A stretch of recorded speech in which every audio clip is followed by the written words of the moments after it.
C'est bon. Ok, super.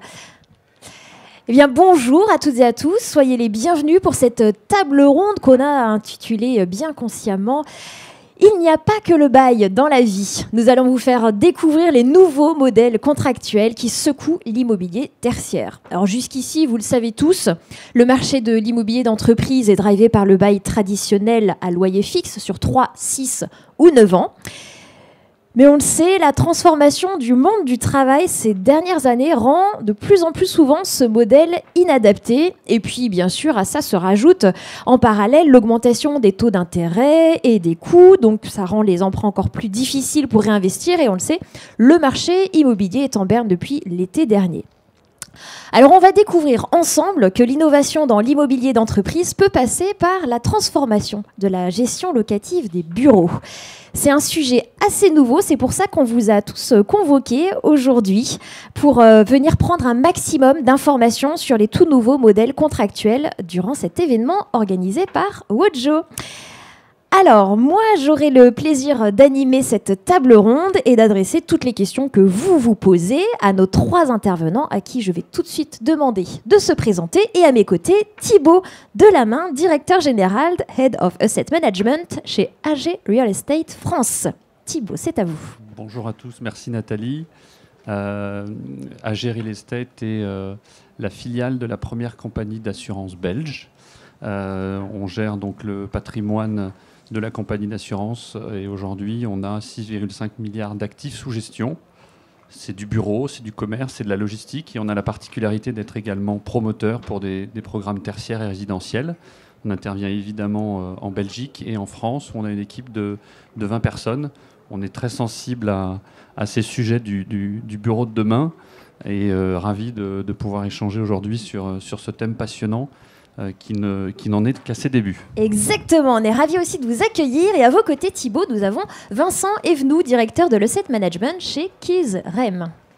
Bonjour à tous. Alors, Kizrem est une société de gestion qui a été créée il y a 11 ans par 2 fondateurs, Pierre Mattei et Cyril Garot.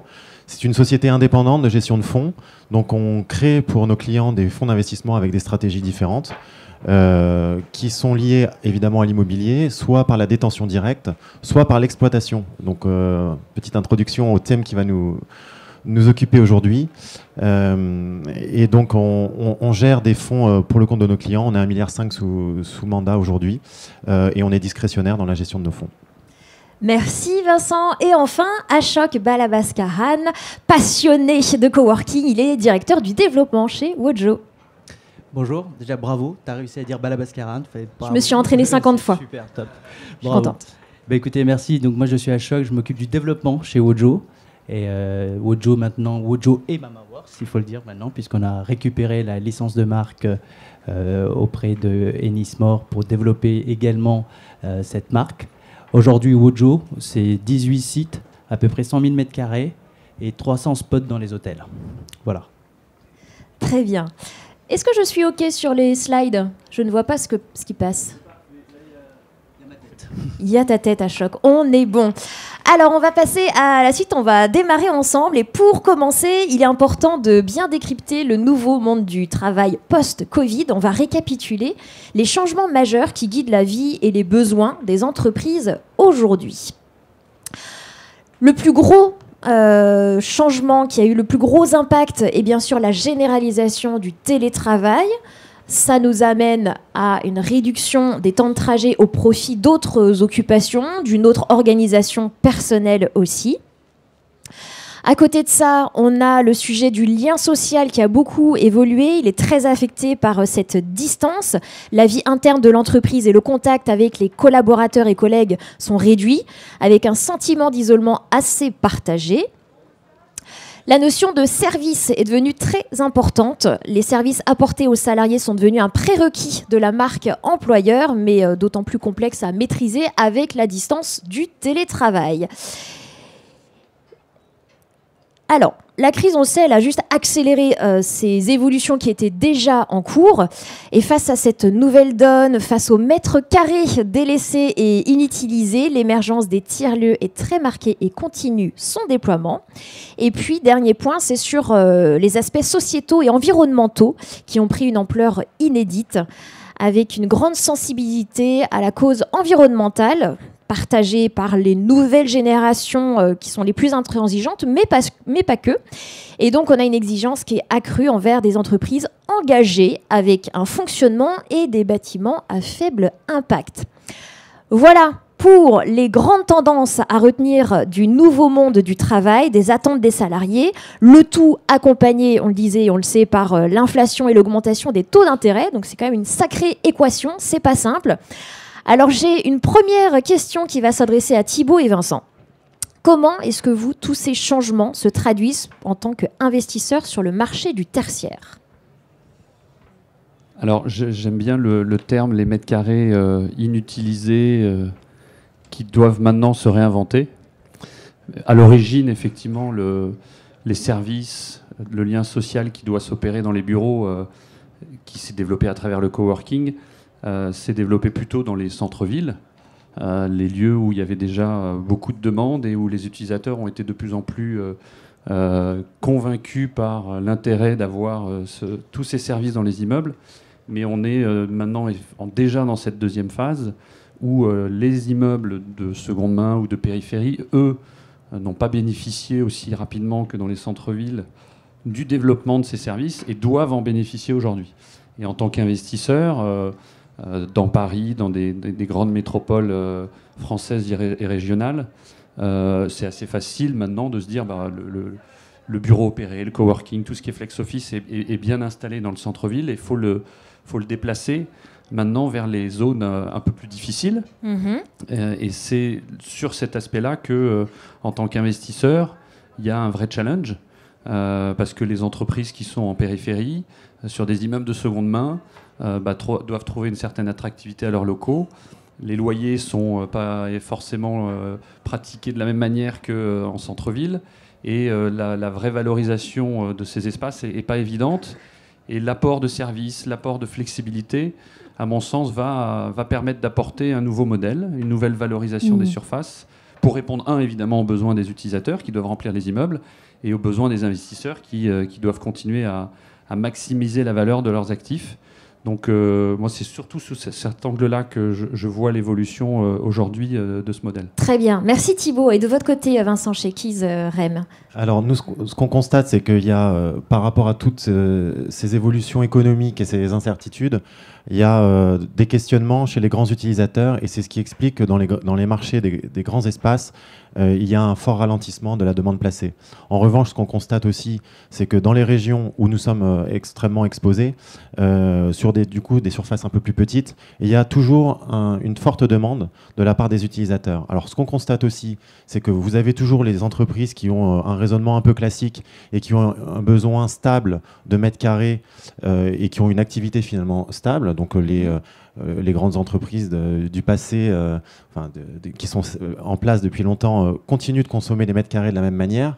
Mais vous avez aussi tout un écosystème qui est en train de se créer auprès des nouvelles entreprises, la nouvelle façon de travailler, qui est tirée du coup par ces jeunes entrepreneurs qui veulent avoir des bureaux de manière un peu différente. Et c'est là où il faut qu'on soit capable de leur proposer des bureaux de manière un peu différente, des bureaux opérés. Ça peut être soit par des petites surfaces flexibles parce que aujourd'hui ils ont 3 salariés, demain ils en auront 6 et dans 3 ans ils en auront 100. Et donc il faut qu'on puisse accompagner cette croissance. Et c'est là où effectivement les opérateurs jouent un rôle fondamental. Et puis, vous avez aussi des entreprises qui cherchent à externaliser finalement la fonction de direction immobilière parce qu'elles ne sont pas dans une taille critique suffisante pour avoir ce type de personnes.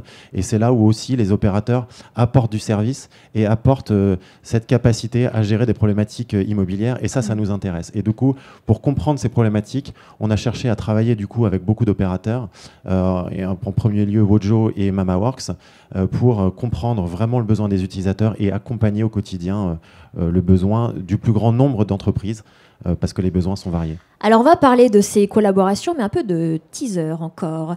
On va terminer cette introduction sur tous les changements liés au nouveau monde du travail, aux nouvelles attentes. Et à choc, pour conclure là-dessus, quelles sont les tendances immobilières qui se dessinent face à ces nouvelles attentes ?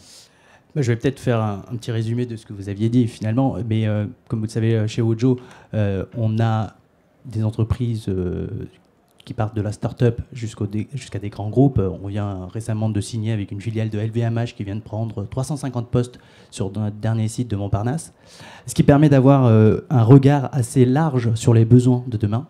Et ce qui est intéressant, c'est qu'au départ, c'était quand même une offre qui était plutôt dédiée à des petites entreprises, cette flexibilité, et aujourd'hui, finalement, de très grands groupes aussi s'y intéressent beaucoup.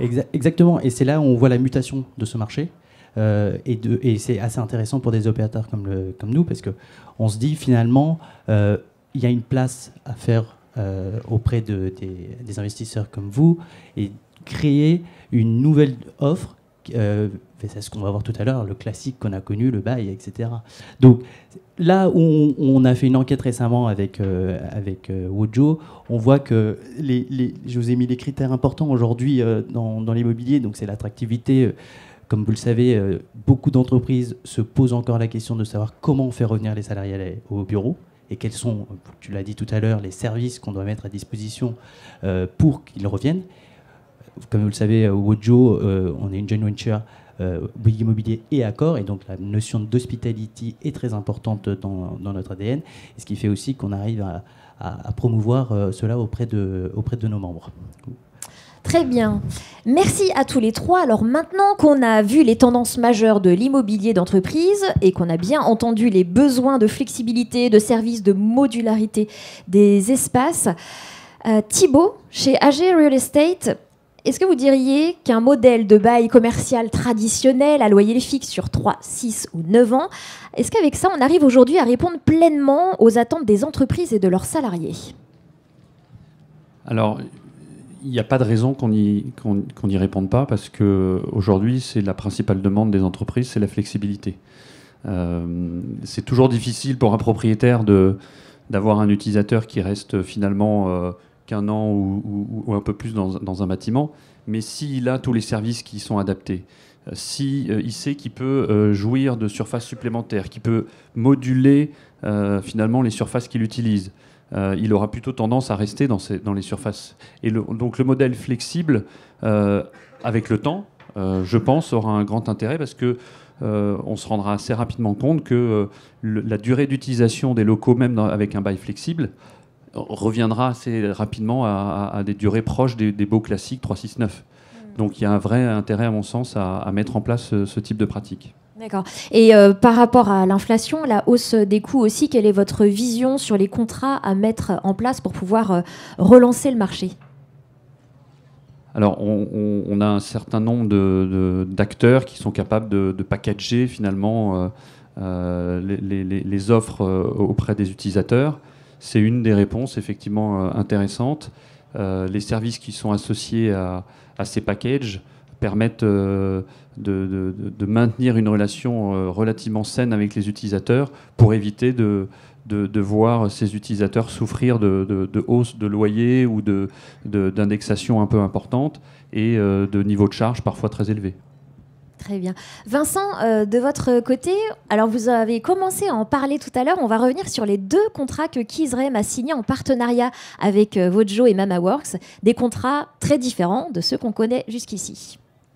Alors peut-être en introduction, je dirais, je ne crois pas à la fin du bail, qu'on soit clair. Je pense qu'il y aura toujours des utilisateurs qui seront contents de s'engager sur de la durée, parce que ça répond aussi à des besoins d'engagement à long terme. Les investisseurs seront contents. Quand je dis que ça répond à un besoin, c'est que les mesures d'accompagnement qui sont données sur des baux de long terme sont de nature aussi à répondre à une demande de la part de certains utilisateurs. Et puis vous avez d'autres utilisateurs qui cherchent au contraire la flexibilité et qui sont prêts à payer pour cette flexibilité, qui sont prêts à payer vraiment pour la bonne surface qu'ils utilisent, pour le bon service. Et quand ils ont un peu moins de besoins, c'est là où il faut peut-être réduire la surface. Ils seront toujours prêts à payer le bon prix pour la bonne surface. Et donc nous, on a essayé de réfléchir en fait avec Wojo à la manière d'être intéressé à cette flexibilité. Et donc on a mis en place un bail. Alors c'est pas un contrat de management. On reprend bien la structure juridique du bail, mais qui reprend tous les codes du contrat de management. Et pourquoi on a fait ça ? C'est qu'on l'a fait sur 2 sites. Le premier, c'est Bordeaux, les bassins à flot. Le deuxième, c'est à la Part-Dieu, à Lyon. Donc quand même 2 secteurs qui sont extrêmement attractifs sur leur marché local, avec un taux de vacances très faible. et du coup des taux d'occupation qui sont là de 100%. Et ce qu'on s'est dit, c'est que finalement qu'il y ait un mois donné 5, 10 ou 15 utilisateurs qui partent, finalement c'est pas très grave. Déjà ça n'arrive finalement pas si fréquemment. Et en plus on est capable de retrouver très rapidement des utilisateurs. Donc nous on est prêt à prendre ce risque d'exploitation. Pourquoi on le prend? Parce qu'en fait, dans le modèle qu'on a mis en place, les calculs prouvent qu'on est capable d'optimiser, d'aller chercher un complément de valeur par rapport à la valeur locative de marché. Et pour prendre un exemple, sur la Part-Dieu, on atteint un loyer perçu, pour nous investisseurs, qui est à 300 € du mètre carré. C'est-à-dire le loyer prime, en fait, de Lyon-Part-Dieu sur un immeuble qui n'est pas totalement neuf. Et donc ça, finalement, c'est la meilleure preuve qu'en prenant un petit peu de risque, parce qu'évidemment, ce niveau de revenu n'est pas garanti dans le temps, on est capable d'optimiser notre revenu, mais évidemment, il faut être capable d'accepter que temporairement, ça puisse baisser, ou aussi de supporter des investissements qui font partie de la vie de l'exploitation. Alors vous nous le dites, aujourd'hui vous avez l'expérience du modèle variable sur 2 sites, à Bordeaux et à Lyon. Comment est-ce que Kizrem prévoit de développer ce nouveau modèle avec Vojo MamaWorks? Alors, on ne le fera pas partout, on le fera sur des sites où on croit vraiment au potentiel. Donc, on va avoir la même analyse que celle qu'on peut avoir en hôtellerie. Chez Kizrem, on a, je vous le disais en introduction, un fonds d'exploitation hôtelière notamment. Donc, on a cette vision précise de l'exploitation site par site. On souhaite continuer le développement de cette formule parce qu'on y croit et on croit qu'elle répond vraiment aux besoins des utilisateurs et notamment sur des marchés où les utilisateurs ne trouvent pas de petites ou moyennes surfaces, où ont du mal à trouver de l'offre de qualité.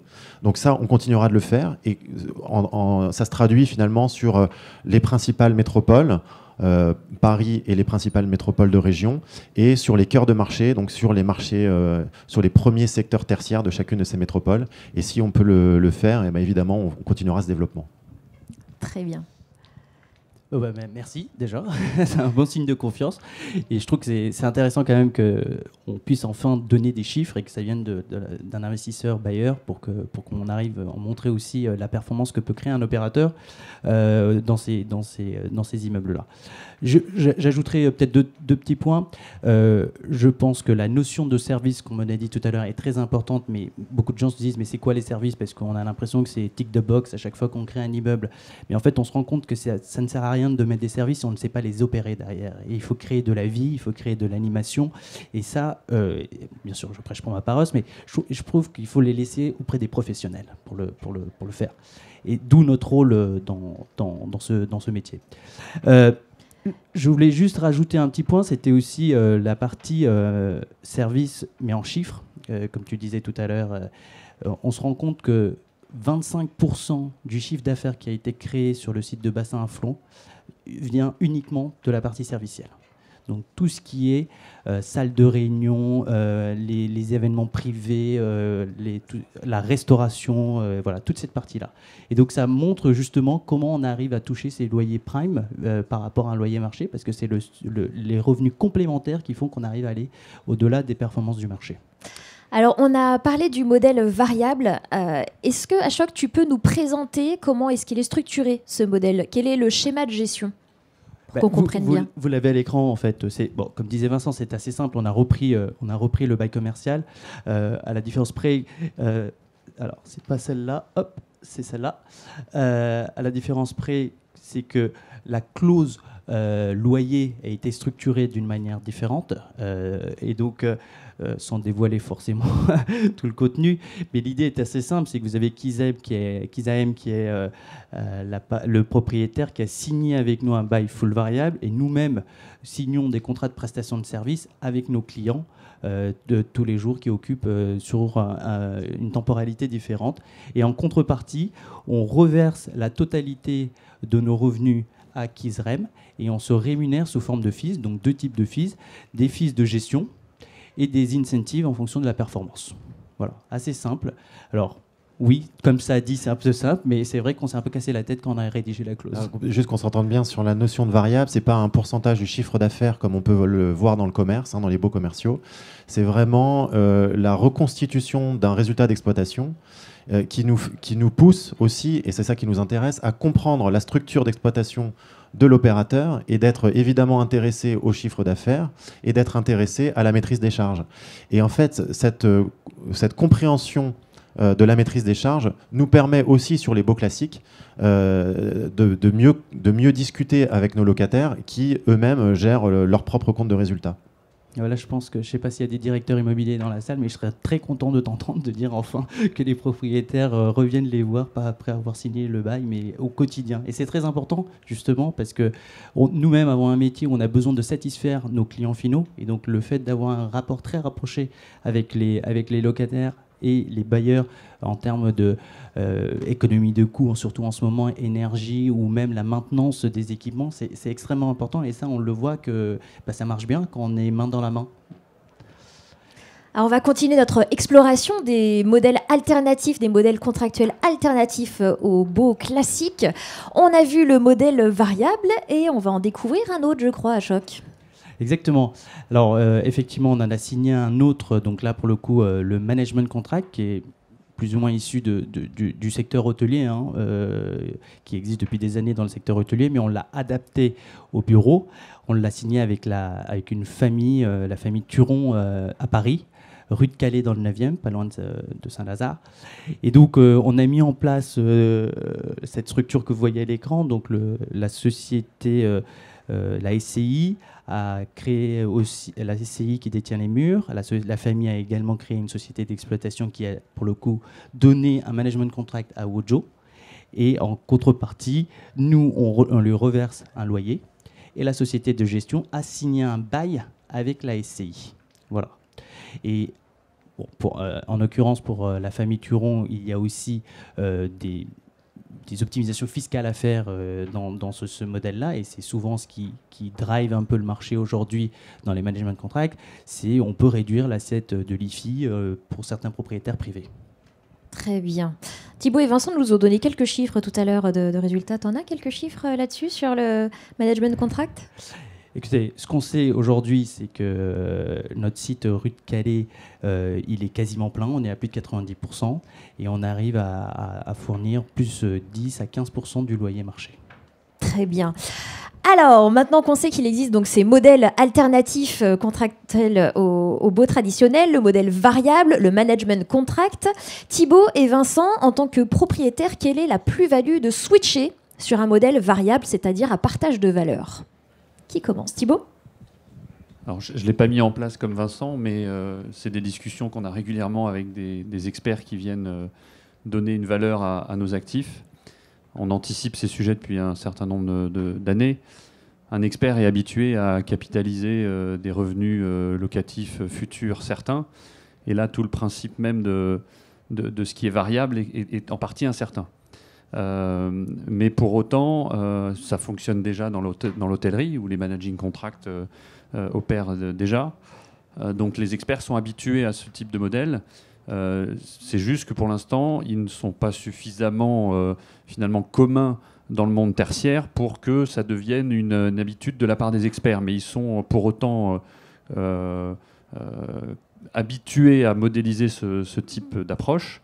On parle de plus en plus de valeur d'usage des actifs, qui est rien d'autre que finalement le flux attendu sur une période plus ou moins longue d'occupation des locaux, compte tenu des loyers variables obtenus sur ces surfaces. Donc oui, il y a un impact sur la valorisation parce que c'est pas encore quelque chose de suffisamment établi, mais avec des acteurs qui sont déjà prêts à prendre ce type de risque. L'immobilier, ce sont des cycles longs, mais on y arrive. Et la tendance est plutôt effectivement à suivre ce type de modèle, tout en arrivant à conserver la valeur des actifs, voire en les améliorant si d'ailleurs les loyers sont in fine supérieurs à ce qu'on peut voir sur des loyers de marché. Alors par rapport à ces éventuels risques, par rapport à la valorisation de vos actifs, Vincent, quelle est votre vision là-dessus? Est-ce qu'il ne faudrait pas faire évoluer les méthodes d'évaluation, de la valeur vénale, l'expertise, pour sortir de ce schéma traditionnel de bail à loyer fixe et permettre cette valorisation sur un modèle variable?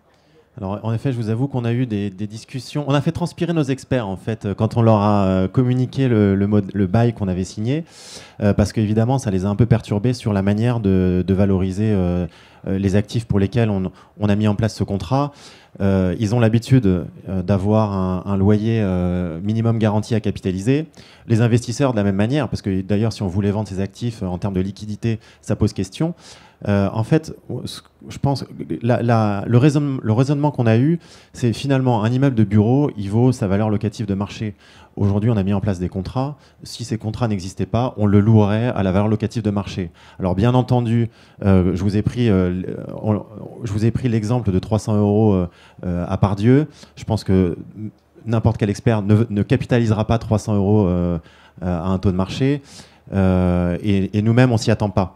En revanche, se dire qu'il vaut au moins sa VLM capitaliser un taux de marché, finalement, dans la durée, et c'est ça qui est important, ça devrait au moins valoir ça. Et pourquoi on l'a mis en place? Ce qui nous intéresse, nous, c'est le complément de revenus. Et dans une perspective où aujourd'hui on cherche à créer un fonds d'investissement dans lequel on va avoir de la distribution, parce que jusqu'à présent, Kizrem a créé des fonds de capitalisation. Ce qui nous intéresse, c'est de pouvoir distribuer plus que le marché. Et du coup, avec ce type de contrat, on est capable d'aller chercher des premiums sur la distribution. Et donc, c'est vraiment ça qui nous a motivés, sans perturber, sans chercher finalement des modifications de la valorisation tous les trimestres ou tous les ans. Ce qui nous intéresse, c'est au moins que la valeur en capital soit maintenue sur du très long terme. Effectivement, on fait l'immobilier, c'est sur du long terme. En revanche, ce qu'on recherche, c'est la distribution. Et peut-être juste un mot sur comment on va aller optimiser finalement la distribution et le revenu qu'on va percevoir. C'est avec la qualité de l'opérateur. Et donc, il faut être extrêmement sélectif sur l'opérateur, parce que tout le monde ne peut pas s'improviser opérateur de coworking. Et si on veut aller chercher l'optimisation du revenu, évidemment, c'est la capacité à remplir, c'est la capacité à proposer du service aux meilleures conditions et au meilleur prix. Et donc, c'est cette formule magique qui fait qu'on arrive on va avoir une distinction entre les opérateurs, et c'est pour ça qu'on a choisi, en l'occurrence, Wojo. Alors, on va voir si Wojo a la formule magique. Après tout ce qu'on vient de se dire et l'expérience de Wojo Work sur donc 3 sites, on a dit Bordeaux, Lyon et puis à Paris, rue de Calais. Quelle offre est-ce que Wojo pourrait imaginer demain pour continuer d'aider les propriétaires à valoriser leur investissement dans l'immobilier d'entreprise? Alors justement, on a bien évidemment entendu les sujets qu'il peut y avoir autour de la valorisation, et c'est pour ça qu'aujourd'hui de plus en plus on essaie de ne pas proposer à prendre un immeuble en entier, même si on sait que maintenant il y a des success stories à annoncer sur le marché. Mais ce qu'on s'est dit tout à l'heure, la notion de service et la notion de flexibilité pour les utilisateurs est extrêmement importante. C'est pour ça qu'on a mis en place une nouvelle offre qui s'appelle Wojo as a Service. Et si la télé veut bien marcher, je veux bien l'avant-dernière slide, s'il vous plaît. C'est une offre qui permet... Voilà, exactement, c'est parfait. C'est une offre qui permet de prendre plutôt 10-20% de l'immeuble, de gérer tout le socle serviciel et de devenir l'interlocuteur unique pour à la fois le bailleur, à la fois le locataire en termes de gestion, pour gérer tous les sujets qu'il pourrait y avoir dans l'immeuble, et également pour le propriétaire d'en bénéficier de ces services pour aller attirer des nouveaux locataires, quitte à mettre un prime un petit plus sur les valeurs locatives au-delà de ces 20%. Et tout ça en essayant d'optimiser les coûts, parce qu'on va gérer les services, on va pouvoir mutualiser les coûts du staff, les coûts d'énergie, etc. Et pour terminer, avec un projet qui peut être clé en main, parce qu'on peut également aménager les espaces, à la fois pour les locataires qui veulent rentrer sur les 80 autres % de l'immeuble. D'accord. L'idée, c'est vraiment de permettre d'offrir des services tout au long de la journée, en fait, à tout moment, de faire vivre l'immeuble, de faire consommer aussi sur place. Cette valorisation à tout moment de la journée, c'est vraiment ça l'objectif. On le voit aujourd'hui, on le voit avec le système de télétravail qui fait qu'aujourd'hui on sait que les immeubles ne sont pas occupés à 100%. On voit que c'est quand même une aberration de chauffer ou de climer tous les espaces alors que les salariés ne sont pas sur place. Et donc il faut optimiser ces espaces, il faut optimiser les espaces communs, pas forcément uniquement avec les locataires qui sont dans l'immeuble, mais aussi aller le vendre à l'extérieur et pouvoir optimiser les revenus à la fois pour les propriétaires mais aussi pour les opérateurs. Très bien. Alors, on va prendre vos questions. N'hésitez pas, je vous laisse encore quelques petites secondes pour réfléchir à ce que vous voulez poser comme question à nos intervenants. En attendant, je vais vous demander, Vincent, Thibault, on vient d'entendre l'offre Vojo as a Service. Est-ce que ça vous semble convaincant? Est-ce que ça correspond à votre vision de l'avenir? Je crois que oui, mais quand même. Alors oui, ça correspond à notre vision de l'avenir. Ça s'adresse essentiellement à des immeubles qui ont quand même une taille critique suffisante, parce que pour faire vivre les services, il faut quand même qu'il y ait suffisamment de salariés qui soient dans l'immeuble.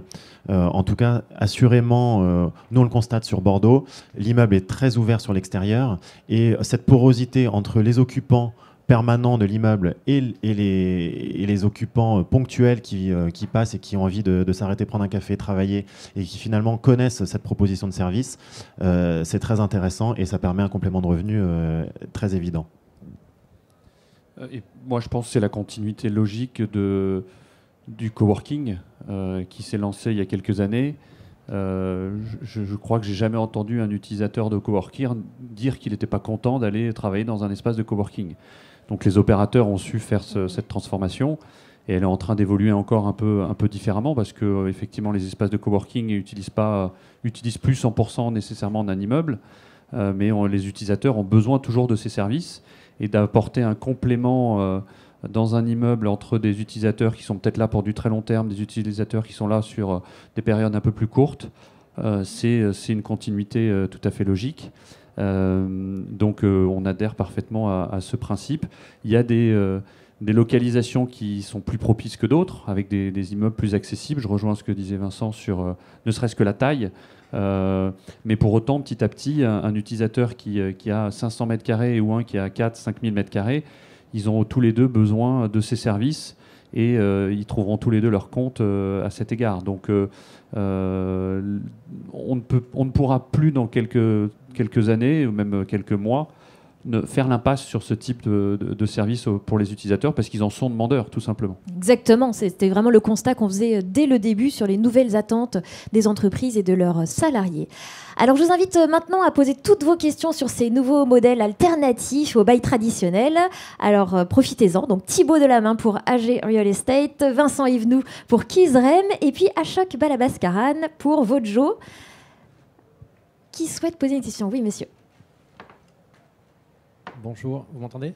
Oui, c'est bon. Gilles Pimor, Norman Taylor. J'avais une question concernant les engagements des grands utilisateurs sur des baux, par exemple des baux 9 ans, qui se rendent compte aujourd'hui que les locaux sont largement sous-utilisés. Exemple de quelqu'un qui prend 4 000 sur un bail 9 ans ferme et il se rend compte au bout de 2 ans, 3 ans, qu'il n'a plus l'usage que de la moitié. Comment votre offre peut s'intégrer dans ce cas-là auprès d'un utilisateur par rapport à la problématique de bail où certains baux ne permettent pas d'avoir une partie coworking intégrée dans leur surface vacante? Est-ce que c'est des sujets sur lesquels vous avez déjà travaillé ou pas? Alors nous, on a déjà eu évidemment des questionnements de la part de locataires qui viennent nous voir en disant on aimerait bien se réduire. En fait, vous avez plusieurs manières d'appréhender le sujet. Soit vous êtes en fin de bail, vers la fin du bail, et vous avez quand même tout intérêt à préempter le sujet et accepter la réduction de surface. Notre métier, c'est en tant qu'investisseur et propriétaire d'immeubles, c'est de répondre aux besoins de l'utilisateur. Donc, à un moment donné, on ne peut pas juste maintenir le bail jusqu'à son terme et puis se dire tant pis. Donc, il faut écouter la demande. Et effectivement, pour trouver de nouveaux utilisateurs, un opérateur peut être une réponse. Si on signe un 9 ans ferme et qu'au bout de 3 ans il vient nous voir juste après avoir consommé la franchise, je pense qu'on n'aura pas la même réaction. Mais justement, est-ce que l'offre Vojo peut s'intégrer sur une offre vacante pour venir en complémentarité, faire durer un bail jusqu'à son terme sans avoir besoin de résilier le bail? Ça pourrait. On n'a jamais eu ce cas de figure chez nous, mais ça pourrait. Nous, on a expérimenté avec un utilisateur cette solution. On a même été voir le bailleur, parce qu'il fallait voir le bailleur, parce qu'on ne peut pas faire sans le consentement du bailleur. Le bailleur nous a même demandé à être intéressé, justement, si on arrivait à créer un loyer qui était supérieur au loyer signé, à être intéressé. Donc oui, ça existe, mais bien évidemment avec l'accord du bailleur. Mais c'est rien d'autre qu'une sous-location avec un opérateur qui permet justement au locataire principal de compenser les surfaces qu'il n'utilise pas. Oui, mais dans certains cas, il y a des clauses qui limitent la partie possible de sous-location. Et donc, quand on est au-delà de 50%, souvent, c'est compliqué de sous-louer son propre bail à quelqu'un d'autre, un tiers. Après, c'est l'accord. Enfin, c'est la négociation. Ouais, En pratique, on discute toujours. Hein. C'est, à mon avis, assez constructif d'essayer justement de mettre en place un modèle qui pourra être utile à l'utilisateur d'origine, qui pourra servir au propriétaire. Après, c'est pas au propriétaire, surtout si effectivement, je rejoins Vincent, c'est au bout de quelques années sur une durée longue de bail, de faire tout l'effort. Mais l'effort, il peut être en partie partagé. Ok, merci. Est-ce qu'on a d'autres questions ? Si vous souhaitez profiter de ce moment pour... Oui.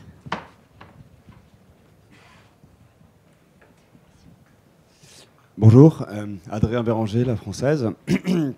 Moi j'avais deux petites questions. La première, c'est que dans les immeubles multilocataires, dans lesquels Wojo va s'implanter, est-ce que vous avez besoin de récupérer les différents services, l'accueil, le fitness, ce genre de choses, ou est-ce que vous pouvez opérer sans ? Ça, c'est la première question. Et la deuxième question, c'est que vous disiez tout à l'heure, je crois comprendre, si je comprends bien en tout cas, qu'une partie du chiffre d'affaires que vous générez était liée à ces services. Et comment vous les opérez à l'intérieur de l'immeuble pour que ça fonctionne avec les autres utilisateurs ? Voilà. Alors, effectivement, comme je l'ai dit, la partie servicielle est dans l'ADN de Wojo. On est obligé de gérer cette partie-là. C'est ce qui fait que nos clients restent et veulent même revenir sur d'autres sites. Donc oui, pour répondre à la question, on est obligé de gérer les services. Et de deux, on arrive à créer du revenu, comme on l'a dit, parce qu'on arrive à la fois de faire bénéficier ces services pour les locataires existants, mais on arrive à optimiser justement les coûts de ces services en ayant les vendre à l'extérieur. C'est ce qui permet aussi d'avoir du revenu complémentaire. Ne serait-ce que les salles de réunion, se devient un service aujourd'hui. Le permettre de faire des salles de réunion avec une offre de food and beverage derrière et même un event qui peut suivre avec un after work, c'est un service aujourd'hui pour une entreprise. Il faut juste pouvoir la positionner au bon prix, au bon endroit. Oui, mais donc dans ce contexte-là, les différents espaces de service ne peuvent pas être des parties communes. Alors, ça dépend de la structuration qu'on veut apporter. Soit ces espaces communs sont une quote-part partie commune dans le bail des différents locataires, fine, et nous, on sera opérateur de ces services-là, sous forme de contrat de gestion. Voilà, c'est des modèles auxquels on a imaginé. Soit après avec l'accord du bailleur, encore une fois, il peut tout à fait imaginer que ces parties communes soient en contrat de gestion et donc les revenus lui en reviennent directement.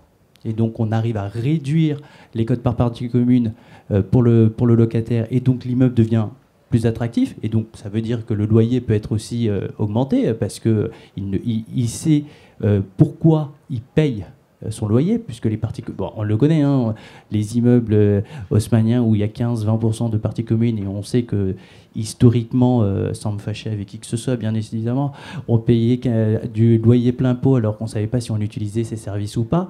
Aujourd'hui, justement, on essaie de donner du sens à ces espaces communs en apportant du service et en les utilisant vraiment. Et ça peut se monétiser via des charges servicielles, par exemple.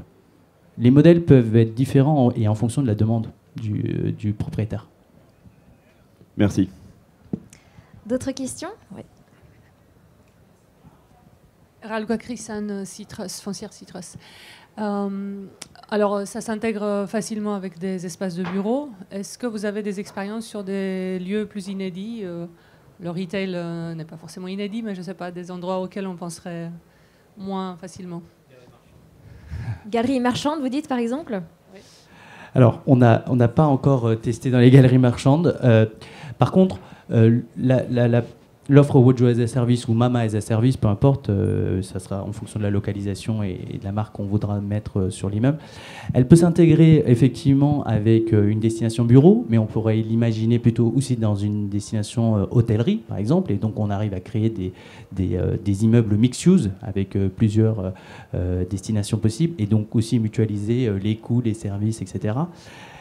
Après, je pense que, comme vous le savez tous, hein, dans l'immobilier, il y a des fondamentaux, c'est la localisation, et c'est la localisation qui fait la demande. Donc, on n'a pas forcément intérêt aujourd'hui à aller dans des quartiers où il n'y a pas forcément la demande. On n'est pas des magiciens, on est là plutôt pour retenir les locataires et pouvoir profiter de la confiance que nous donnent nos bailleurs et de leur faire gagner de l'argent. Donc voilà, donc on ira si la demande est là, et donc c'est tout notre métier aujourd'hui.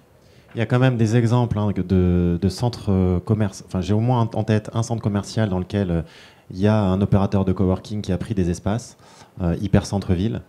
Moi, je serais très curieux, pour avoir fait beaucoup de retail avant, de voir quelle sera la première galerie commerciale dans laquelle on va avoir un espace de coworking. Parce qu'en fait, vous avez toute l'accessibilité, vous avez déjà une offre intéressante en termes de restauration souvent, parking ou accessibilité transport en commun. Donc logiquement, on pourrait se dire que ce sont des destinations dans lesquelles on peut aller travailler.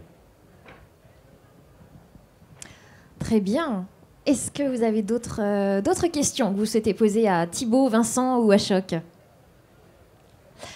En tout cas, pour revenir à ce que vous disiez juste avant avec une des questions, c'est vrai que alors moi, je suis dans l'événementiel et je peux vous dire que les espaces de coworking intéressent de plus en plus pour des événements ou des tournages, justement parce que ça correspond vraiment à cette dynamique aussi qu'on souhaite avoir aujourd'hui d'un esprit de convivialité, de travail, de partage. Et on fait de plus en plus d'événements ou de tournages dans ces espaces de coworking partagés, donc privatisés ou autres. Donc c'est vrai que c'est un grand développement là-dessus. Juste petite aparté sur l'événement puisque on avait abordé ce sujet-là. Alors, est-ce qu'il y a d'autres questions que vous souhaitez poser sur ces modèles alternatifs aux baux traditionnels ? Oui. Bonjour, Gabriel Matou, AXA. Vous parliez de l'importance d'évaluer la qualité de l'opérateur. Est-ce que vous pouvez nous en dire un peu plus ? Quels sont vos critères pour jauger la qualité d'un opérateur de ce type d'espace ?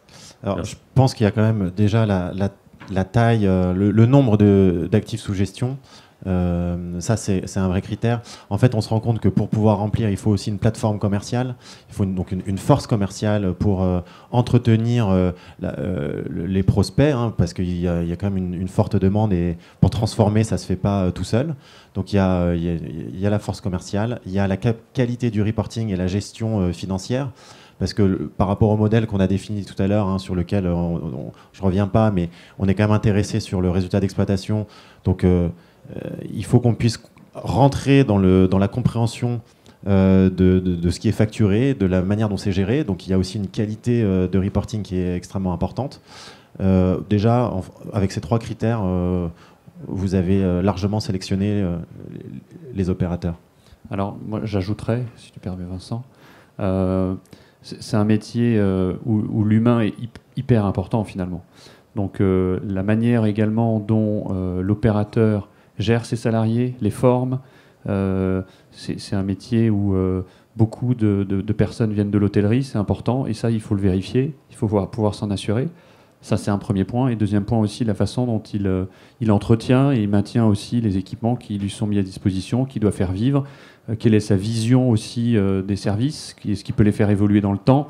Ou est-ce que c'est quelque chose qui va rester statique pendant 6 mois ? Ou est-ce que c'est plutôt très dynamique ? Ça aussi, c'est des critères qu'il faut regarder.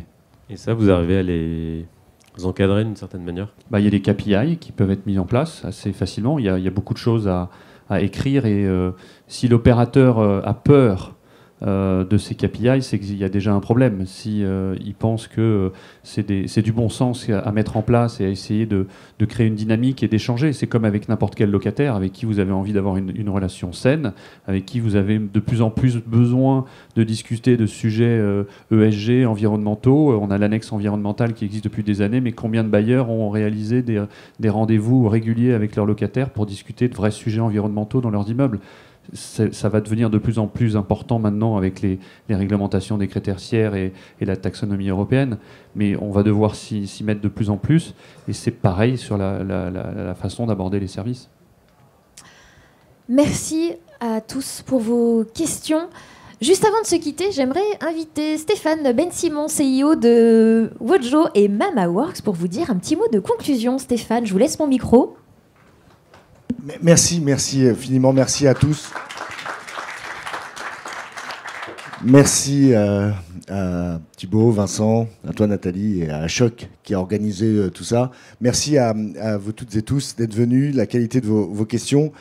Vous l'avez compris, merci aussi à Bouygues Immobilier de nous héberger en tant que co-actionnaire avec Accor, de nous héberger dans ce... Le temps est pour nous quand même, ça veut dire, c'est un signe. Oui, vous avez compris que le monde est en train de se transformer de façon durable et profonde en termes d'immobilier tertiaire. Nous, notre engagement en tant qu'opérateur avec Wojo et MamaWorks, c'est de faire évoluer nos offres, de faire ce qu'on sait faire avant tout, c'est-à-dire de la prestation de services. Quant au mode de développement, grâce à des investisseurs innovants, c'est l'enjeu du moment, de faire évoluer, c'est le momentum. Honnêtement, c'est maintenant qu'il faut se bouger. Parce que les preneurs, les entreprises, eux, sont à la recherche d'innovation partout dans l'immobilier d'entreprise. Et si on ne fait pas ce mouvement profond, alors on va perdre leur confiance. Et c'est maintenant qu'avec un partenariat gagnant-gagnant sur des opérations de contracting innovants comme ceux qu'on vient d'exposer, on va pouvoir gagner cette bataille. En tout cas, merci infiniment pour ce débat, c'est la qualité de ce débat, la qualité de l'animation et d'être tous venus pour écouter. Et n'hésitez pas si vous avez des questions, si vous voulez des renseignements. L'équipe Wojo, moi-même, on est là pour répondre à vos questions en aparté. On reste là. Merci beaucoup. À bientôt. Merci beaucoup Stéphane, et on remercie encore Thibaut Delamain pour AG Real Estate, Vincent Evenot pour Kizrem et Ashok Baskaran pour Wojo. Merci. Yes.